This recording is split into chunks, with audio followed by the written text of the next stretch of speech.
জি আসসালামু আলাইকুম ম্যাম। ওয়ালাইকুম আসসালাম। কেমন আছো তোমরা? ম্যাম আসসালামু জি ম্যাম আলাইকুম। ভালো। কেমন আছো তোমরা? জি ম্যাম ভালো আছি, আপনি ভালো আছেন? এই তো আছি আলহামদুলিল্লাহ। অনেকদিন পর তোমাদের সাথে ক্লাস, জুমে। জি ম্যাম। তার আগে আমরা অনেক ভিডিও ক্লাস দিয়েছি, ক্লাসগুলো কি দেখেছো তোমরা? তোমাদের টপিকস এর উপর অনেক ভিডিও ক্লাস দেওয়া হয়েছে, তোমরা কি ক্লাসগুলো দেখেছো? জি ম্যাম দেখেছি। ক্লাসগুলো একটু সুন্দর করে দেখবে, শিখে নেবে, ক্লাসগুলো দেওয়া হয়েছে তোমাদের জন্য। হ্যাঁ, জি ম্যাম। তো ঠিক আছে, আজকে আমরা আলোচনা করব ফার্স্ট পেপারের উপরে। তোমাদের সিলেবাস কিন্তু মোটামুটি আমরা শেষ করে ফেলেছি, তাই না? নাকি তোমরা কি শেষ করেছো? আমরা করেছি শেষ, তোমরা কি শেষ করেছো?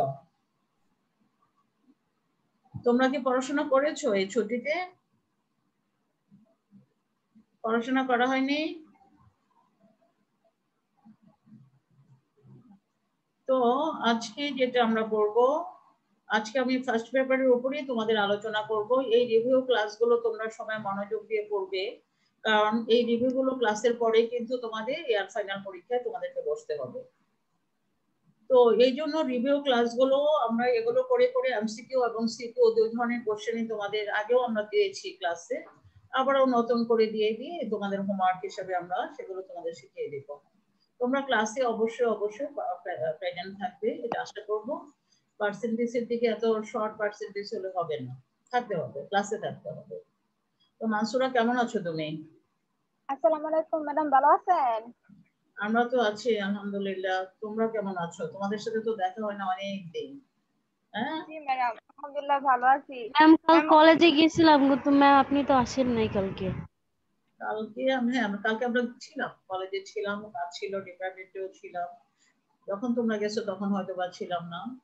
অজিত খান কি অবস্থা? ওয়াহিদের কি অবস্থা? জি ম্যাম ভালো। পড়াশোনা হচ্ছে রেগুলার? জি ম্যাম করছি, আবার সমস্যার কারণে হয় নাই। এখন করবা, এখন থেকে করে ফেলবা। এবার যে জি অটো ম্যাম। প্রমোশন হয়েছে তোমাদের সময় অটো নাও হইতে পারে, কারণ আরো 1 বছর বাদ আছে, তাই না? তো জি ম্যাম। যেই কারণে তোমরা করবা, ক্লাসটা রেগুলার করবে, পড়াশোনাটা ভালো করবে, কারণ পরে এই পড়াশোনাগুলো কাজে লাগবে, যখন ইন্টারভিউ দিবা বিভিন্ন জায়গায় সেটা লাগবে। আশার খবর কি? আশা কেমন আছো? এই তো ম্যাম আলহামদুলিল্লাহ ভালো আছি, আপনি ভালো আছেন? আছি আলহামদুলিল্লাহ। পড়াশোনা হচ্ছে আশার? ম্যাম চেষ্টা করছি। যাক, খুশি হলাম। ইব্রাহিমের কি অবস্থা? ইব্রাহিম কেমন আছো তুমি? সাদিয়া আফরিন কেমন আছো? কি তোমরা মিউট করে রেখেছো?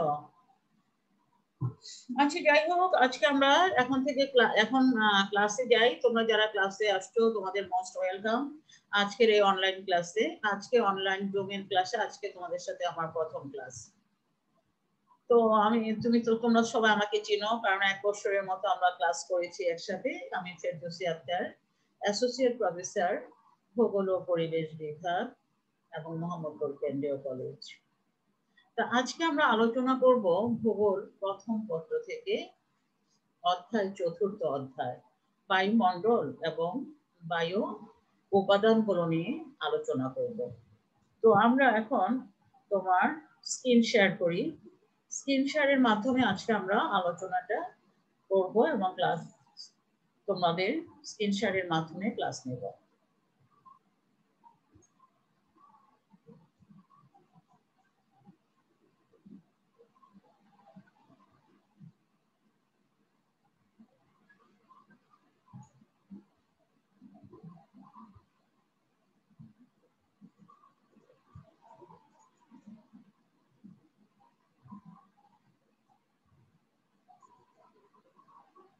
আমরা এখন যেটা আলোচনা করব সেটা হচ্ছে বায়ুমণ্ডল এবং বায়ু উপাদানগুলো।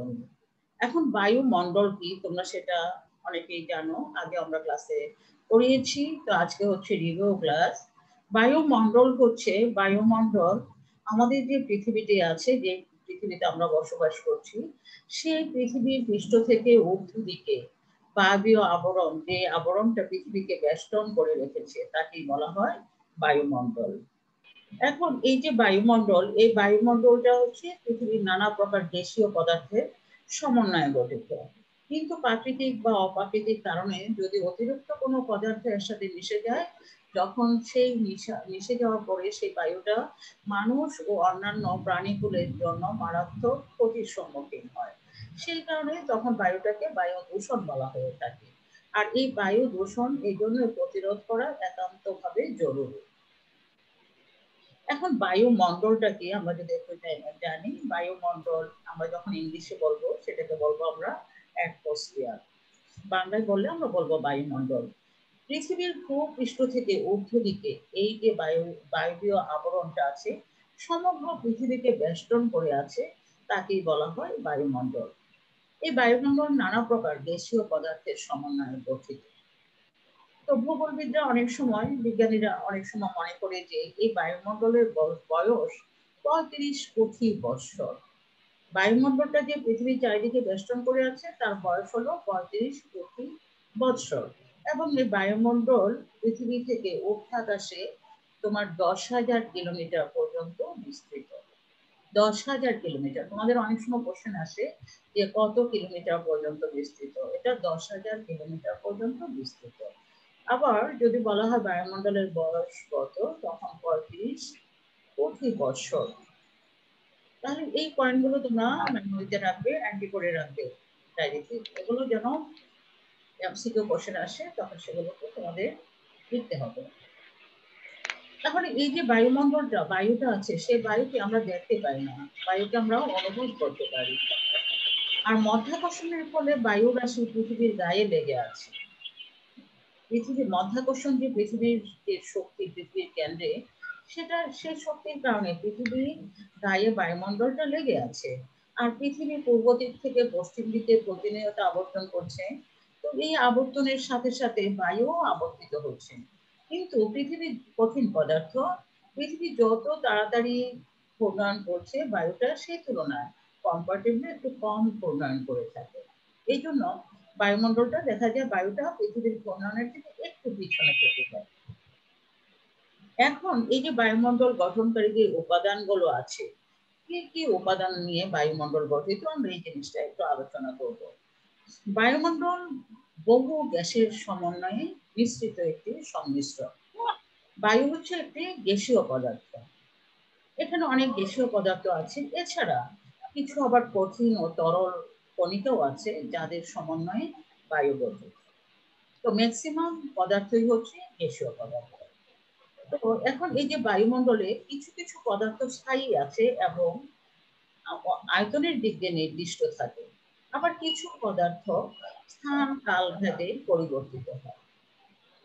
এখন যে পদার্থগুলোর সমন্বয়ে বায়ু গঠিত, সেই পদার্থগুলোকে আমরা প্রধানত দুইটি গ্যাসকে আমরা এখানে আইডেন্টিফাই করবো। একটা হচ্ছে নাইট্রোজেন, যার পরিমাণ সবচেয়ে বেশি। আরেকটা হচ্ছে সেকেন্ড, আয়তনের দিক দিয়ে সেকেন্ড হচ্ছে অক্সিজেন। আয়তনের দিক দিয়ে প্রথম হচ্ছে নাইট্রোজেন, সেকেন্ড হচ্ছে অক্সিজেন। এই দুটি গ্যাস বায়ুমণ্ডলের 99% ভাগ দখল করে আছে। অবশিষ্ট যে গ্যাসগুলো আছে সব, বাকি 10টি গ্যাস 1% স্থান দখল করে আছে। তো ভূপৃষ্ঠ থেকে 90 কিলোমিটার ঊর্ধ্ব পর্যন্ত এই যে বিভিন্ন গ্যাসের অনুপাত প্রায় এক ধরনের থাকে। এই জন্য এই অংশকে, বায়ুমণ্ডলের এই অংশটাকে সমমণ্ডল বলা হয়। এবং এর উপরের স্তরে বিভিন্ন গ্যাসগুলোর অনুপাত সমান থাকে না, কোনো কোনো গ্যাস একটু বেশি, কোনোটা কম থাকে। সেই কারণে সেই অঞ্চলটাকে, বায়ুমণ্ডলের সেই মণ্ডলটাকে বিষম মণ্ডল বলা হয়ে থাকে। এছাড়াও বায়ুমণ্ডলে প্রচুর পরিমাণে জলীয় বাষ্প আছে, ধূলিকণা আছে। এই সকল জলীয় বাষ্পটা একটা তরল পদার্থ, আবার ধূলিকণা কঠিন পদার্থ। এইসব পদার্থগুলো বায়ুমণ্ডলে অবস্থান করে।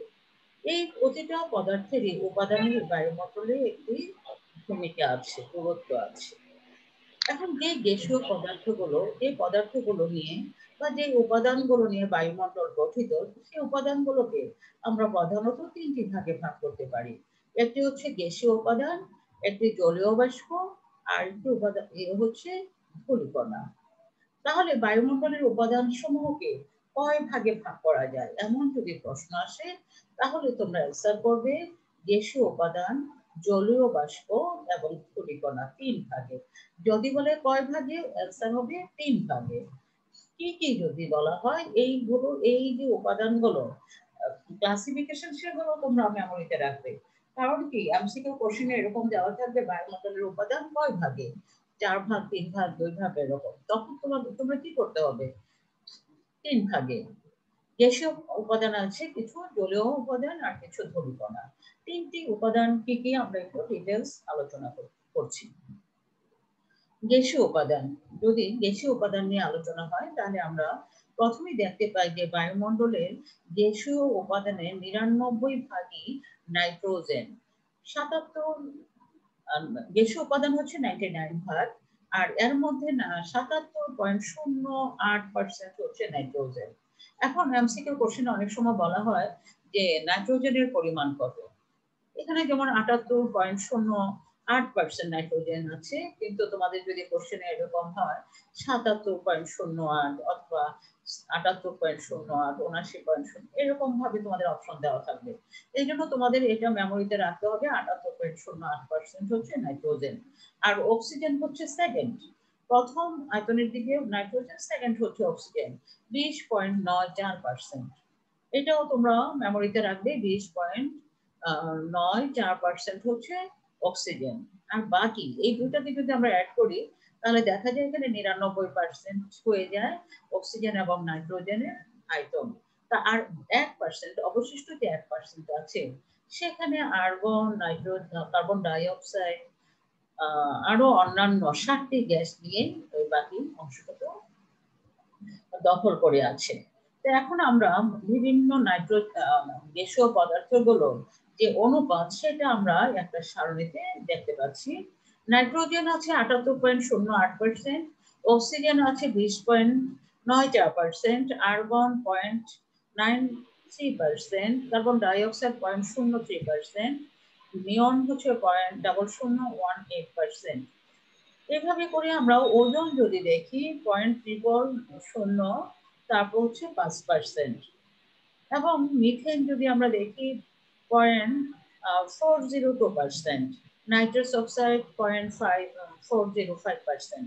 এভাবে করে বায়ুমণ্ডলের বিভিন্ন গ্যাসগুলো সম্পর্কে আমরা জানতে পারলাম কোন গ্যাস বায়ুমণ্ডলে কত পর্যন্ত আছে।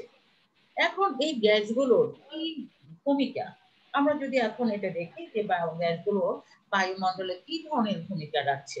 বায়ুমণ্ডলে যে গ্যাসগুলো আছে, প্রতিটা গ্যাসের আলাদা আলাদা একটা ফাংশন আছে।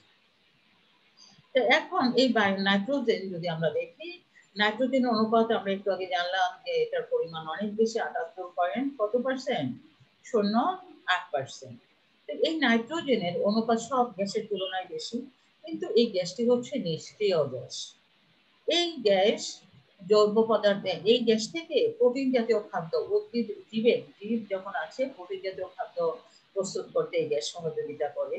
আবার বায়ুমণ্ডলে যে ব্যাকটেরিয়া আছে, সেটা দেখা গেছে যে বায়ু থেকে নাইট্রোজেন সংগ্রহ করে। আবার এই নাইট্রোজেন উদ্ভিদের বিশেষ কাজে লাগে। এই গ্যাসের বায়ু আয়তন বৃদ্ধি করে এবং অক্সিজেনের অনুপাতটাকে হালকা করে। তারপর যদি আমরা আসি অক্সিজেন, অক্সিজেন হচ্ছে এই বায়ুতে যে অক্সিজেনের পরিমাণ আছে, তার পরিমাণ হচ্ছে 20.94%। অক্সিজেনে প্রাণীর শ্বাস গ্রহণে, মানুষ, প্রাণী, এদের শ্বাস গ্রহণ করার জন্য অক্সিজেন একান্তভাবে প্রয়োজন।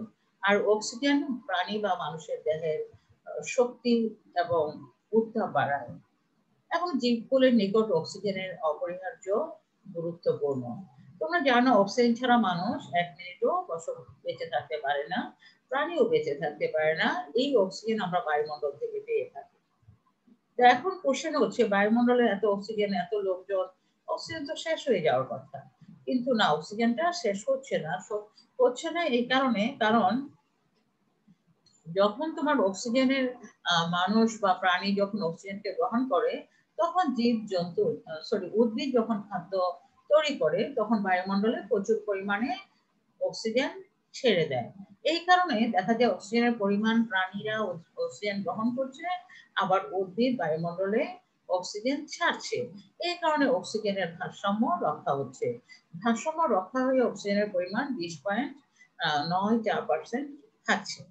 এখন তোমাদের অনেক সময় কোশ্চেন করা হয়, অনুধাবনের কোশ্চেন করা, অক্সিজেনের ভারসাম্য বায়ুমণ্ডলে কিভাবে রক্ষা হয়, তখন তোমরা এই ব্যাখ্যাটা দেবে যে প্রাণী এবং মানুষ অক্সিজেন বায়ুমণ্ডল থেকে নিয়ে শ্বাসের সাথে নিচ্ছে, এবং উদ্ভিদ খাদ্য তৈরির সময় বায়ুমণ্ডলে অক্সিজেন ত্যাগ করে। এই কারণে অক্সিজেনের পরিমাণটা বায়ুমণ্ডলে সবসময় ভারসাম্য রক্ষা হচ্ছে। এছাড়াও অক্সিজেন শিলা গঠনকারী খনিজের সাথে সহজেই রাসায়নিক বিক্রিয়ায় মিশ্রিত হয়ে শিলা দ্বিতীয় নির্গমনে সহায়তা করে।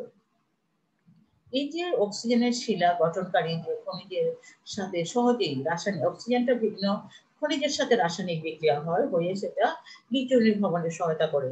এটা তোমাদের আমরা দ্বিতীয় নির্গমন যে অধ্যায়টা পড়েছো সেখানে জানো, অক্সিজেন যেমন আয়রনের সাথে যখন রিঅ্যাকশন হয়, তখন কি হয়, আয়রনের সাথে রিঅ্যাকশন হয়ে অক্সিজেন দেখা যায় যে তোমার ফেরিক অক্সাইড তৈরি করে, যেটা যেই পদার্থটা আমরা সাধারণ ভাষায় মরিতে বলে থাকি। তাহলে ওইভাবে লোহাটা কি হয়, বিচূর্ণ ভবনে বিচূর্ণভূত হয়ে যায়, চূর্ণ বিচূর্ণ হয়ে যায় এই অক্সিজেনের রিঅ্যাকশনের কারণে। তাহলে আমরা বুঝতে পারছি যে অক্সিজেন রাসায়নিক বিক্রিয়া অংশগ্রহণ করে বিভিন্ন রাসায়নিক বিক্রিয়া অংশগ্রহণ করছে অক্সিজেন। সেই কারণে অক্সিজেন যে বিভিন্নভাবে ইউজড হচ্ছে, কিন্তু সেটা ব্যালেন্স করার জন্য উদ্ভিদ থেকে যে খাদ্য তৈরির সময় যে অক্সিজেন বায়ুমণ্ডলে আসে সেটা দিয়ে ব্যালেন্স হচ্ছে। তারপর হচ্ছে কার্বন। এখানে দেখো, তোমরা কি স্ক্রিনটা দেখতে পাচ্ছ? স্ক্রিন কি তোমরা সবাই দেখতে পাচ্ছ? জি ম্যাম, দেখতে পাচ্ছি। দেখতে পাচ্ছ? তাহলে এই ডায়াগ্রামটার মাধ্যমে, এই যে ডায়াগ্রামটা দিয়েই কিন্তু নাইট্রোজেনের পরিমাণ দেখো কত বেশি, 78.08%।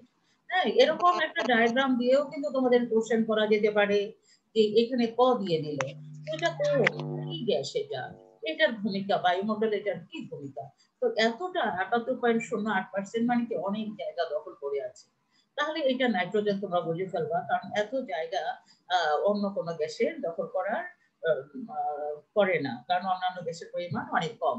আর এই যে অক্সিজেন হলো 20.94%, আর বাকিগুলো তো অনেক কম পরিমাণে। তাহলে এখানে যদি মনে করো ক দেওয়া আছে, এখানে খ দেওয়া আছে, বললো যে ক ও খ দুটি গ্যাস, কি গ্যাস, ওরা বায়ুমণ্ডলে কি ধরনের ভূমিকা রাখে, তখন কিন্তু তোমরা বুঝে নিবা যে এটা নাইট্রোজেন, এটা অক্সিজেন। তখন তোমরা এর পক্ষে মানে এর ভূমিকাগুলো তোমরা লিখবে। তাহলে এই ডায়াগ্রাম দিয়ে কিন্তু তোমরা বুঝে নিবা যে আসলে তোমার কোন গ্যাসের কথা বলা হয়েছে। এই জন্য এই ব্যাপারগুলো, নলেজ গুলো তোমাদের পুরোপুরি থাকতে হবে। তারপর হচ্ছে এই যে কার্বন ডাই অক্সাইড, আমরা দেখতে পাচ্ছি যে কার্বন ডাই অক্সাইডের পরিমাণ 0.01%, অনেক কম। দেখো কার্বন ডাই অক্সাইডের পরিমাণটা 0.01%। এইটা গাছপালার পুষ্টি সাধন করে। এই কার্বন ডাই অক্সাইড এটা খুব পরিমাণে পুষ্টি সাধন করে। সাধারণত জলবায়ু নিয়ন্ত্রণের ভূমিকা অনেক কার্বন ডাই অক্সাইড তাপ শোষণ করে। এই কারণে দেখা যায় কোথাও যদি কার্বন ডাই অক্সাইডের পরিমাণ বেড়ে যায়, তাহলে বায়ুমণ্ডলের তাপমাত্রা বেড়ে যায়। তাহলে কার্বন ডাই অক্সাইডের পরিমাণ কখন বেড়ে যায়, এই ব্যাপারগুলো আমাদের একটু জানা প্রয়োজন। আমরা যখন কাঠ পোড়াই, তখন সেখান থেকে প্রচুর পরিমাণে কার্বন ডাই অক্সাইডের পরিমাণ বেড়ে যায়। আবার যদি আমরা কয়লা পোড়ানো হয় অথবা জীবাশ্ম তেল পোড়ানো হয়, তোমার ডিজেল, অকটেল এইসব যখন আমরা পোড়াই, তখন এখান থেকে দেখা যায় যে প্রচুর পরিমাণে কার্বন ডাই অক্সাইডের পরিমাণটা বেড়ে যায়। তাহলে এই যে কার্বন ডাই অক্সাইডের পরিমাণ বাড়ছে, তাহলে এই কার্বন ডাই অক্সাইডের পরিমাণ বাড়ার কারণে কি হচ্ছে, বায়ুমণ্ডলের তাপমাত্রা বেড়ে যাচ্ছে। বায়ুমণ্ডলের তাপমাত্রা বেড়ে যাওয়ার কারণে দেখা যাচ্ছে যে প্রতিনিয়ত এই যে এখন কি কার্বন ডাই অতিরিক্ত ইন্ডাস্ট্রি চালানোর কারণে অথবা অতিরিক্ত ট্রান্সপোর্টের কারণে কার্বন ডাই অক্সাইডের পরিমাণ বেড়ে যাচ্ছে, বিভিন্ন কনস্ট্রাকশনের কাজ বেশি হচ্ছে, বিভিন্ন বিল্ডিং, কালভার্ট, এসবের কাজগুলো বেশি হচ্ছে। এসব কাজ বেশি হওয়ার কারণে দেখা যাচ্ছে যে তোমার কার্বন ডাই অক্সাইডের পরিমাণ বাড়ছে। এই কারণে পৃথিবী উত্তপ্ত হয়ে যাচ্ছে। তোমাদের কোশ্চেন হতে পারে যে গ্লোবাল ওয়ার্মিং কেন হচ্ছে। হ্যাঁ, গ্লোবাল ওয়ার্মিং এর ব্যাপারে অথবা পৃথিবীর টেম্পারেচার বাড়ার ব্যাপারে পৃথিবীর কি ভূমিকা, টেম্পারেচার বাড়ার ব্যাপারে কি ভূমিকা আছে। এখন তোমাকে জানতে হবে যে এরকম টেম্পারেচার যখন বাড়বে কন্টিনিউ, তখন কন্টিনিউ টেম্পারেচার বাড়লে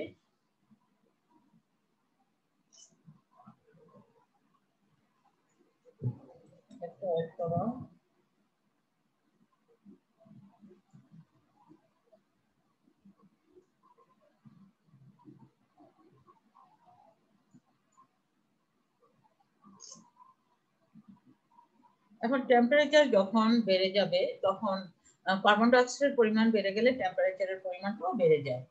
এই কারণে দেখা যায় যে সব জায়গায় গাড়ি বেশি চলছে, ট্রান্সপোর্টের পরিমাণ বেশি আছে, ইন্ডাস্ট্রির পরিমাণ বেশি আছে, সেখানে কার্বন ডাই অক্সাইডের পরিমাণ বেড়ে যায়। কিন্তু যেখানে গাছপালার পরিমাণ আবার বেশি থাকে সেখানে দেখা যাবে যে যখন তোমার গাছপালার পরিমাণ বেশি থাকবে তখন কি হবে, তখন দেখা যাবে যে তোমার গাছপালার পরিমাণ বেশি হলে সেখানে আর তোমার কার্বন ডাই অক্সাইডের পরিমাণটা কমে যাবে।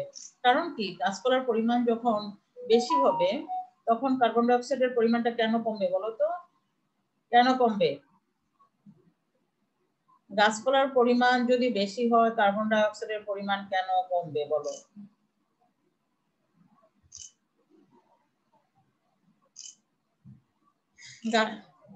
গাছপালার পরিমাণ যখন তোমার বেড়ে যাবে কার্বন ডাই অক্সাইডের পরিমাণ কেন কমবে? কমবে না বাড়বে? গাছপালার পরিমাণ যদি বেড়ে যায় তাহলে কার্বন ডাই অক্সাইডের পরিমাণ কি কমবে না বাড়বে? কারণ কার্বন ডাই অক্সাইড কমে যাবে। কার্বন ডাই অক্সাইডের পরিমাণ বেড়ে যাবে যদি গাছপালা কমে যায়। কারণ গাছপালা কি করে প্রচুর পরিমাণে কার্বন ডাই অক্সাইড গ্যাস গ্রহণ করে, এই জন্য বেড়ে গেলে কার্বন ডাই অক্সাইডের পরিমাণটা কমে যাবে। যখন মানুষ, প্রাণী, ট্রান্সপোর্ট এগুলো যদি বেড়ে যায় কার্বন ডাই অক্সাইডের পরিমাণ বায়ুমণ্ডলে বেড়ে যায়। আর গাছপালা যদি বেড়ে যায়, গাছপালা কার্বন ডাই অক্সাইডকে নিঃশ্বাসের সাথে গ্রহণ করে, এই কারণে কার্বন ডাই অক্সাইডের পরিমাণ কমে যায়। তো এখানে একটা কোশ্চেন তোমাদের হয়ে থাকে যে বায়ুমণ্ডলে কার্বন ডাই অক্সাইডের পরিমাণটা কিভাবে ভারসাম্য রক্ষা হয়, ব্যাখ্যা করো। এটা একটা অনুধাবনের কোশ্চেন। তাহলে তোমরা এই ব্যাখ্যাটাই দিবে যে গাছপালা যদি প্রচুর পরিমাণে থাকে তাহলে কার্বন ডাই অক্সাইডের পরিমাণটা কমে যায়, আর প্রাণী, উদ্ভিদ এগুলোর মাধ্যমে কার্বন ডাই অক্সাইডের পরিমাণ বেড়ে যায়। তাহলে এইভাবেই প্রাণী তোমার প্রাণী, ট্রান্সপোর্ট এবং বিভিন্ন জীবাশ্ম জ্বালানি এগুলোর মাধ্যমে কার্বন ডাই অক্সাইডের পরিমাণ বাড়ছে, আর উদ্ভিদের মাধ্যমে কমছে। এইভাবে করেই কার্বন ডাই অক্সাইডের পরিমাণটা ভারসাম্য রক্ষা হচ্ছে। এইভাবে অনুধাবনের কোশ্চেন যদি আসে তোমরা অ্যান্সার করতে হবে। আর কার্বন ডাই অক্সাইড বায়ুমণ্ডলের তাপ বাড়ায় না কমায় বলো? কার্বন ডাই অক্সাইডটা বায়ুমণ্ডলের তাপমাত্রাকে বাড়াচ্ছে না কমাচ্ছে? কার্বন ডাই অক্সাইডের পরিমাণটা কি বায়ুমণ্ডলের তাপ বাড়ায় না কমায়? বুঝতে পারছো না? তাপমাত্রা বাড়ায়, তাপমাত্রাকে ধরে রাখে, এই জন্য কার্বন ডাই অক্সাইডের পরিমাণ বেশি হলে পৃথিবী উত্তপ্ত হয়ে, যে গ্লোবাল ওয়ার্মিং এর কথা আসছে, এই পৃথিবী উত্তপ্ত হওয়ার পিছনে কিন্তু কার্বন ডাই অক্সাইডের পরিমাণটা আছে। এই 1900 সাল থেকে এই পর্যন্ত তাপমাত্রা, টেম্পারেচার অন্তত 1 ডিগ্রি পরিমাণ বেড়ে গেছে। কারণ কি, ইন্ডাস্ট্রি, ট্রান্সপোর্ট এগুলোর পরিমাণ ডে বাই ডে বাড়ছে, মানুষের সংখ্যা, জীবজন্তুর সংখ্যা বাড়ছে, এইসব কারণে কার্বন ডাই অক্সাইডের পরিমাণটা বায়ুমণ্ডলে বেশি আছে, এই জন্য পৃথিবী উত্তপ্ত হচ্ছে। আর উত্তপ্ত হওয়ার কারণে ওই যে গ্লোবাল ওয়ার্মিং এর ব্যাপারটা আসছে। আর উত্তপ্ত হওয়ার কারণে কি হচ্ছে, পৃথিবীর 2 মেরুতে কি বরফগুলো গলে যাচ্ছে, সি লেভেলের উচ্চতা বেড়ে যাচ্ছে, এতে করে বন্যার পরিমাণ বেড়ে যাচ্ছে, এইসব এফেক্ট গুলো পরিবেশে আসছে। তোমাদের কোশ্চেন হতে পারে যে কার্বন ডাই অক্সাইড বেড়ে যাওয়াতে প্রাকৃতিক পরিবেশের উপর কি ধরনের প্রভাব ফেলতে পারে। তখন এই যে গ্লোবাল ওয়ার্মিং, তারপর হচ্ছে তোমার বরফ গলে যাবে 2 মেরু, এবং সি লেভেলের উচ্চতা বেড়ে যাবে, এই ব্যাপারগুলো তোমরা এখানে কার্বন ডাই অক্সাইডের সাথে অন্যান্য ব্যাপারগুলো আছে। এখন কার্বন ডাই অক্সাইড বললে তোমাদের এই পয়েন্টগুলো তোমরা আলোচনায় আনতে হবে। তারপর ওজন, ওজন একটি গ্যাস, সেটা তোমরা নাম শুনেছ অনেক আগেই।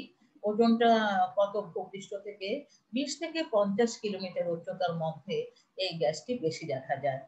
ভূপৃষ্ঠের নিম্ন অংশ, নিম্ন স্তরে অল্প আছে গ্যাসের পরিমাণ, তবে 20 থেকে 50 কিলোমিটার উচ্চতার মধ্যে এই গ্যাসটি সবথেকে বেশি দেখা যায়। ওই স্তরটার নাম হচ্ছে ওজোন স্তর। এখন এই ওজোন স্তরের একটা বড় ধরনের ফাংশন আছে। সে এই ওজোন স্তরটা কি করে সূর্য থেকে অতি বেগুনি রশ্মি বা আল্ট্রাভায়োলেট রে আছে, এগুলো পৃথিবীতে যখন আসতে থাকে তখন এই ওজোন স্তরটা কি করে এই আল্ট্রাভায়োলেট রেটাকে শোষণ করে এবং প্রতিফলিত করে এটাকে পৃথিবীতে আসতে দেয় না। যেই কারণে দেখা যায় যে পৃথিবীতে আল্ট্রাভায়োলেট রেটা যখন পৃথিবীতে আসতে পারে না, তখন অতিরিক্ত গরম থেকে আমাদের পৃথিবী রক্ষা পায় এবং পৃথিবীতে যে প্রাণী মানুষ আমরা আছি, আমরা বসবাস করার উপযোগী একটি পরিবেশ পাচ্ছি। যদি এই ওজোন স্তরটা না থাকতো তাহলে দেখা যেত যে পৃথিবীর সূর্য থেকে অতিরিক্ত যে বেগুনি রশ্মি অথবা আল্ট্রাভায়োলেট রে, এটা পৃথিবীতে চলে আসতো। পৃথিবী উত্তপ্ত হয়ে যেত। উত্তপ্ত হলে প্রাণী এবং মানুষ সবই পুড়ে যেত, ধ্বংস হয়ে যেত, এবং উদ্ভিদ জন্মানো সম্ভব ছিল না। এই পৃথিবী বসবাসের অযোগ্য হয়ে পড়তো। কিন্তু এই আল্ট্রাভায়োলেট রে আছে বলেই ওজোন স্তর আছে বলে আল্ট্রাভায়োলেট রে পৃথিবীতে আসতে পারছে না। এই কারণে আমরা ওজোন স্তরের অন্য একটা নামও দিয়েছি, সেটা প্রাকৃতিক সৌরপর্দা। ওজোন স্তরের নাম হচ্ছে প্রাকৃতিক সৌরপর্দা। এই ওজোন স্তরটার এই গ্যাসটা তোমার সাধারণত 20 থেকে 50 কিলোমিটার উচ্চতার মধ্যে এই গ্যাসটি অবস্থান করে। ঠিক আছে, তো ওজোন স্তরটা আমাদের প্রাণীকুলের জন্য অনেক বেশি এবং অতিরিক্ত পৃথিবীর তাপমাত্রা বৃদ্ধি করতে এটা সাহায্য করে। এই জন্যই ওজোন স্তরটা আমাদের এই আল্ট্রাভায়োলেট হাত থেকে রক্ষা করছে। তারপর অন্যান্য যে গ্যাসগুলো আছে, আর্গন, নিয়ন, হিলিয়াম, ক্রিপ্টন, জ্যানন, এগুলো নিষ্ক্রিয় গ্যাস। বায়ুমণ্ডলে হাইড্রোজেন, মিথেন, নাইট্রাস অক্সাইড, এগুলো গ্যাসের পরিমাণও খুব সামান্য, কারণ এই গ্যাসের পরিমাণ কখনো পরিবর্তিত হয় না, একটা নির্দিষ্ট অবস্থানে আছে। তারপর আমরা যদি আসি আরেকটি উপাদান, সেটা হচ্ছে জলীয় বাষ্প। যদিও বায়ুমণ্ডলে জলীয় বাষ্পের অনুপাত খুব সামান্য, তথাপি জলীয় বাষ্প বায়ুমণ্ডলের অতি গুরুত্বপূর্ণ একটি উপাদান। জলীয় বাষ্প যে অণুগুলো, সেগুলো নাইট্রোজেন এবং অক্সিজেন গ্যাসের অণুগুলোর মতো বাতাসে ঘুরে বেড়ায়। হ্যাঁ, ও জলীয় বাষ্পটা ঘুরে বেড়ায়, কিন্তু এই জলীয় বাষ্পের পরিমাণ ঋতু ভেদে বা অঞ্চল ভেদে কম বেশি হয়। কারণ যেখানে জলাশয় থাকে সেখানে জলীয় বাষ্পের পরিমাণ বেশি হয়, যেখানে মরুভূমি সেখানে কম হয়। আবার এই জলীয় বাষ্পের প্রভাবে শিশির, কুয়াশা, মেঘ, বৃষ্টি, তুষারপাত এগুলো হয়ে থাকে। কারণ জলীয় বাষ্পটা ঘনীভবন হয়েই দেখা যায় তোমার মেঘ হয়, আবার এটা পরে সেটা বৃষ্টিতে রূপান্তরিত হয়। তো এইভাবে জলীয় বাষ্প বায়ুমণ্ডলের ভূমিকা রাখছে। তারপর ধূলিকণা অথবা ডাস্ট, এটাও বায়ুমণ্ডলের একটা গুরুত্বপূর্ণ উপাদান। এই ধূলিকণা দেখা যাচ্ছে অন্যান্য গ্যাসের মতো, গ্যাসীয় অণুর মতোই এরাও বায়ুমণ্ডলে ভেসে বেড়ায়। এই ধূলিকণা আসে সাধারণত আগ্নেয়গিরির অগ্ন্যুৎপাত থেকে। আগ্নেয়গিরি যখন অগ্ন্যুৎপাত হয় তখন সূক্ষ্ম ধূলি, শিলাচূর্ণ, ছাই এগুলো, অথবা সমুদ্রের তীরেও ধুলাবালি দেখা যায়, কলকারখানাতে ধুলাবালি, ছাই, এইসব পদার্থগুলো হচ্ছে ডাস্ট। এগুলো বায়ুমণ্ডলে মিশে থাকে এবং এই ধূলিকণাকে আশ্রয় করে জলীয় বাষ্পগুলো ঘনীভূত হয়। যখন বায়ুমণ্ডল থেকে জলীয় বাষ্প আকাশে উড়ে যায়, যখন ধূলি পায়, ধূলির উপরে সে আশ্রয় করে মেঘ, কুয়াশা এগুলো সৃষ্টি করে এবং এই ধূলিকণা জলীয় বাষ্পকে জলকণা রূপান্তরিত করে। তাহলে দেখা যাচ্ছে বায়ুমণ্ডলকে উত্তপ্ত হতে সাহায্য করে যেমন ধূলিকণা, আবার অন্যদিকে সূর্যের রশ্মিকে তাপ শোষণ করে সৌরতাপ বন্টনে এক ভূমিকা আছে। তাহলে আমরা এখন এই যে বায়ুমণ্ডলের যে উপাদানগুলো, এখন আমরা আলোচনা করলাম। তোমাদের এখন কোশ্চেন, এইসব কোশ্চেন থেকে, এই পয়েন্টগুলো থেকে তোমাদের এমসিকিউ, সিকিউ যে কোনো ধরনের কোশ্চেন আসতে পারে। এখন এই বায়ুমণ্ডলের যে উপাদানগুলো আছে, কি কি উপাদান আছে বুঝতে পেরেছো? উপাদানগুলো, প্রথম উপাদান কি, সবচেয়ে বেশি জায়গা দখল করে আছে কোন উপাদানটি, পরিমাণ কত? নাইট্রোজেন নাইট্রোজেন কত আছে? 78.,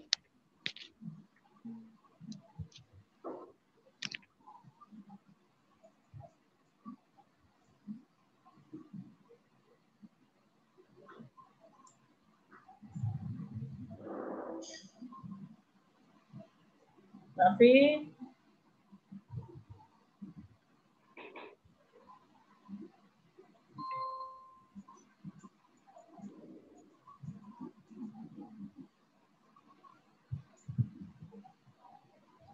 রাফি,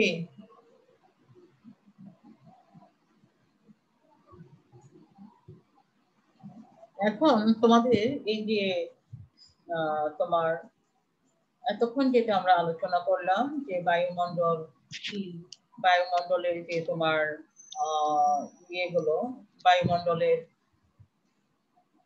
যে উপাদানগুলো কি কি, নাইট্রোজেনের ভূমিকা কি, বা তোমার অক্সিজেনের ভূমিকা কি, এই ব্যাপারগুলো আমাদেরকে জানতে হবে। তো আমরা যখন কোশ্চেন ইয়ে করবো, তোমার কোশ্চেন করা হবে, এর মধ্যে থেকেই বায়ুমণ্ডলের স্তরের গভীরতা কত, নাইট্রোজেনের কি ভূমিকা আছে, অক্সিজেনের কি ভূমিকা আছে, অক্সিজেনের ভারসাম্য, বায়ুমণ্ডলে অক্সিজেনের ভারসাম্য কিভাবে রাখা হচ্ছে, কার্বন ডাই অক্সাইডের ভারসাম্য কিভাবে রাখা হচ্ছে, এইভাবে এগুলো থেকে এমসিকিউ, সিকিউ বিভিন্ন ধরনের কোশ্চেনই আমাদেরকে অ্যান্সার করতে হবে। ঠিক আছে? তো মোটামুটি কি তোমরা বুঝতে পেরেছো যে, তোমরা কি বুঝতে পেরেছো যে কি ধরনের কোশ্চেন হতে পারে, বা তোমরা অ্যান্সার করতে পারবে কিনা? জি মিস। আর যদি কারো কোশ্চেন থাকে কোশ্চেন করো, কারো যদি বোঝার বাকি থাকে কোনো ব্যাপারে,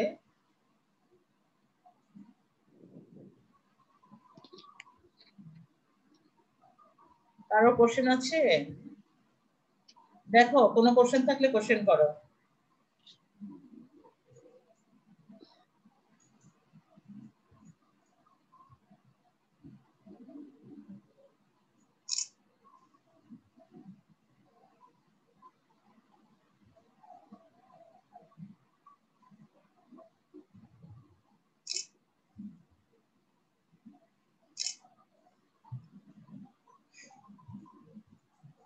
কোশ্চেন আছে কিনা দেখো।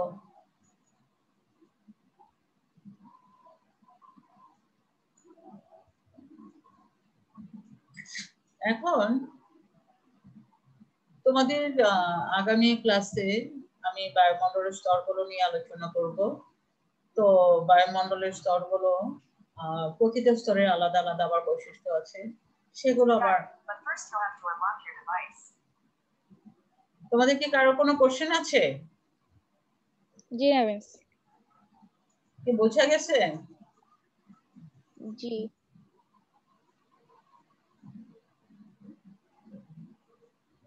আর তোমাদের পার্সেন্টেজ এত কম কেন?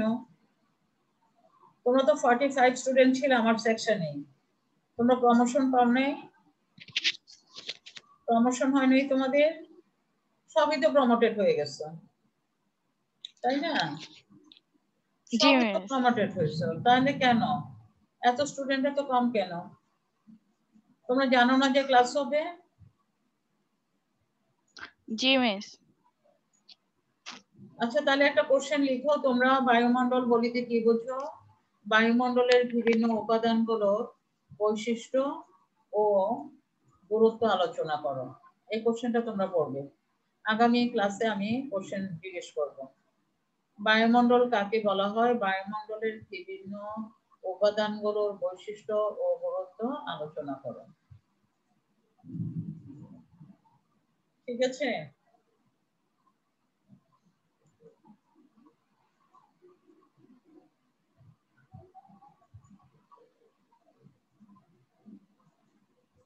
কার্বন ডাই অক্সাইডের ভূমিকা বলতে পারবে? কার্বন ডাই অক্সাইডের কি ভূমিকা বায়ুমণ্ডলে? কার্বন ডাই অক্সাইডের কি ভূমিকা বলা যাবে? আচ্ছা যাই হোক, আগামী ক্লাসে বলবে, ঠিক আছে? জি আগামী ক্লাসে কোশ্চেনগুলোর অ্যান্সার করবে এবং অন্য টপিকস এর উপর আমরা ক্লাস নিব। আর সবাইকে বলবে যেন ক্লাসে আসে। ক্লাসে এরকম এত কম থাকলে হবে না। তোমরা তো 45 স্টুডেন্ট, আর এখন কি হয়েছে? এখন কিন্তু তোমাদের দুইটা সেকশন, তিনটা সেকশন না, এখন কিন্তু স্টুডেন্টের পরিমাণ বাড়ার কথা। তো তোমরা তো কেউ আমার সেকশনেরই যারা আসছো, কিন্তু বাকিরা আসো নাই, তাই না? তোমাদের সেকশন এখন কয়টা জানো? দুইটা না? দুইটা সেকশন। হ্যাঁ, তো দুইটা সেকশন হলে তো আরো স্টুডেন্ট বাড়ার কথা। সেই জায়গায় এত কম স্টুডেন্ট আসছো তোমরা। তো আগামী ক্লাসে তোমরা সবাই বন্ধুদের বলবে অবশ্যই অবশ্যই যেন ক্লাসে আসে। আর প্রতিটা টপিকসে আমরা আলোচনা করে উদ্দীপক দিব। আগামী ক্লাসে যেন এটার উপর আমি উদ্দীপক দিব, আরো টপিকস পড়িয়ে আমরা স্তরগুলো পড়াবো, বায়ুমণ্ডলের আগামী ক্লাসে বায়ুমণ্ডলের দূষণ পড়াবো, স্তর পড়াবো। এগুলো পড়িয়ে পড়িয়ে আমি উদ্দীপক দিয়ে দিব। তোমরা মোটামুটি ভাবে প্রিপেয়ার হয়ে যাবে ফাইনাল পরীক্ষার জন্য। তো ঠিক আছে, তোমাদের ক্লাস টাইম তো শেষ, নেক্সট ক্লাস আছে তোমাদের। তো তোমাদের জি মিস। মেনি মেনি থ্যাঙ্কস যারা আসছো, রেগুলার আসবে, এটাই কথা হলো। আর পড়াশোনা ভালো করে করো, ভালো থাকো, সুস্থ থাকো, থাকো। আসসালামু আসসালামু আলাইকুম মিস। আলাইকুম। ওয়ালাইকুম আসসালাম। আসসালাম। ওয়ালাইকুম আসসালাম।